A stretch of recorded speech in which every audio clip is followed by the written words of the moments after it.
Hey, yo, do you see what's going on in the NBA free agency offseason? John Wall, Rudy Gobert, Zion Williamson. Man, we on the Jesus and the Hoop Talk podcast. We on the Jesus and the Hoop Talk podcast. Jesus and the Hoop Talk podcast. Yeah, thank you guys for tuning in to Jesus and Hoop Talk podcast. I am your one and only host. You already know. 6'5", coconut head. Joe said coconut head. Falling off a tree. Custom. Jones, and I'm glad you guys is tuning in, yo.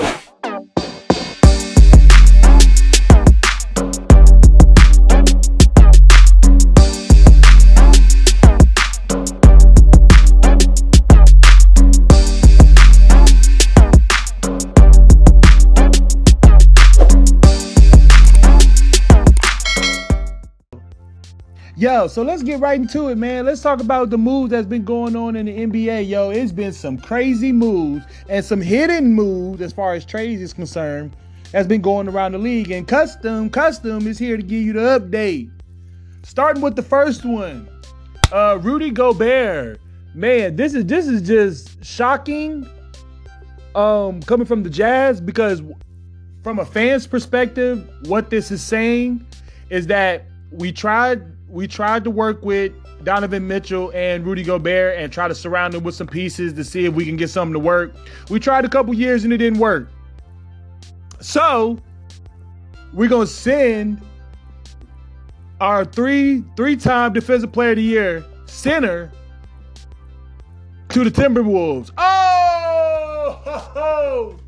The Timberwolves got Rudy Gobert in a trade, and now this gives the Timberwolves so much flexibility because Rudy Gobert is going to lock down the paint. This gives Karl-Anthony Towns much more room to work with on the perimeter. And don't forget, who was the three-point champion of this year? Come on, somebody.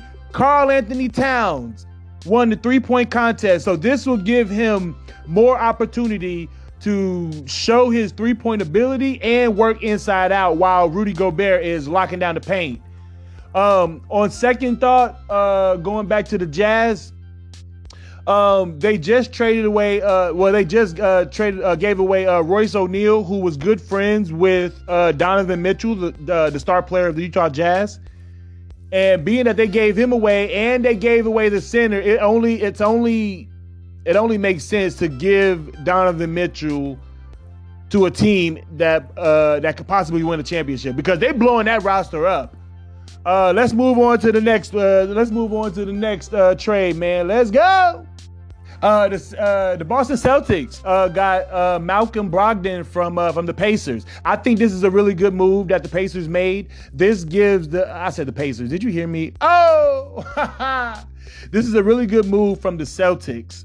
Receiving Malcolm Brogdon, because this gives the Celtics a third option. Jason Tatum being one, Brown being two, Brogdon can be three, and Brogdon plays both sides of the ball. And he's a very, very good lockdown defender, so this will give them extra defensive perimeter lockdown. Moving on, Zach LaVine. Oh, boy. 5 years, $215 million. Oh, my God. Hey, Zach, can I borrow $1 million, man? I need $1 million. You feel? Custom. Man, he got $215 million for 5 years. I think this is really, really good to stay in Chicago, to get into Supermax. Now he's being the star player. Not to mention that Chicago just signed Andre Drummond, so they can run like a 1-2 punch along with Lonzo Ball as well. And I think that's going to give them a lot of flexibility in the middle, because now you got somebody in the paint that can lock down the paint. Moving on. John Wall. Oh, let me tell you about him. Don't get me wrong. I'm a fan of John Wall, but I feel like he was overpaid. Come on, somebody. When you're healthy, 20-10, unbelievable. I don't know if you're able to do that now, but when you was in Washington healthy, you was good. I loved you. You got hurt, still collecting a big check. They move you to Houston. You play about, 40, 50 something games. You get hurt, you still collecting a big check. All right, John, you just got signed to the Clippers. You should be healthy now. You got a star small forward. You got another star guard in Paul George. All right, John, you got to prove, and then you just signed a 2-year deal with the Clippers. You better make sure you worth that money, because believe me, a lot of eyes is on you, mister. Do I think you're capable of doing it? Absolutely. Now you got to go prove it. Come on now, custom. Stop playing with me, man.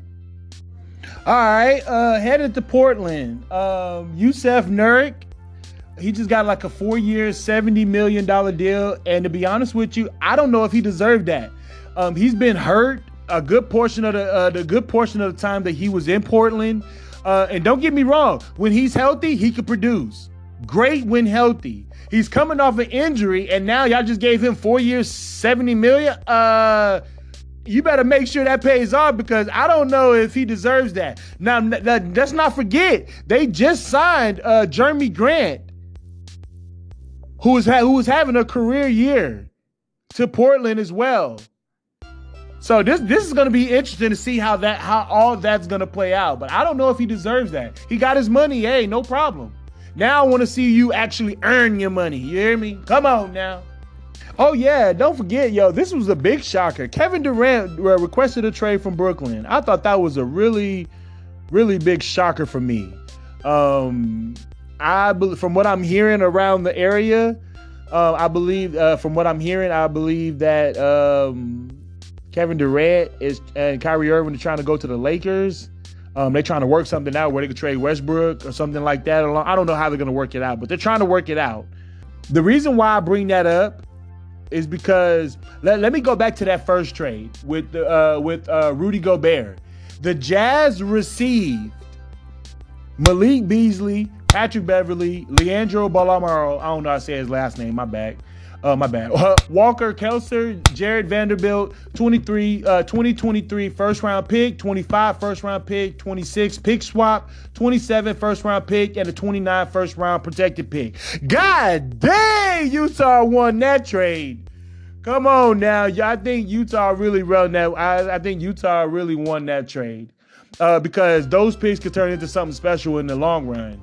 Especially if they was in the process of blowing that up. But the reason why I brought this up is because if Utah was asking all that for a three-time defensive player of the year player, if they was asking all those players and picks that I mentioned, what do you think Brooklyn will ask for Kevin Durant and Kyrie? Come on. Let that marinate on your heart, man. Come on. They asking for the sun, the moon, and the stars, god dang it.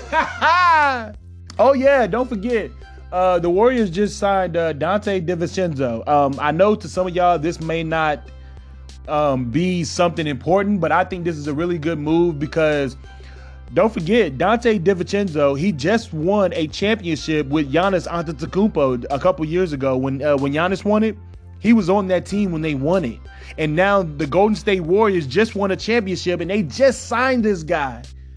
I think that is just an excellent move by them. And then there's been rumors on top of that they may be getting Bobby Portis, who also won the championship with Milwaukee that year. That year they won with Giannis. Come on, somebody. Man, Golden State making some moves. And for my last interesting trade, this is a good one here. Pay attention to this one. It's very, very sneaky. The Dallas Mavericks just got Christian Wood from the Houston Rockets. Oh, and the reason why I say that is because this is a very, very good young, talented big. He could stretch the floor. He could battle on the inside, and he's only maybe about 23, 24. Really, really great move by the Dallas Mavericks. And I can't wait to see the way him and Luka and how all that's going to work. I can't wait. This is only part one for the trades, for the trade updates, man. You know it's going to be some more trades, and your boy going to be right here to give it to you. Man, we on the Jesus and the Hoop Talk podcast. We on the Jesus and the Hoop Talk podcast. Jesus and the Hoop Talk podcast. Jesus and the Hoop Talk, Divine Power, and your boy is signing out, man. I'm out.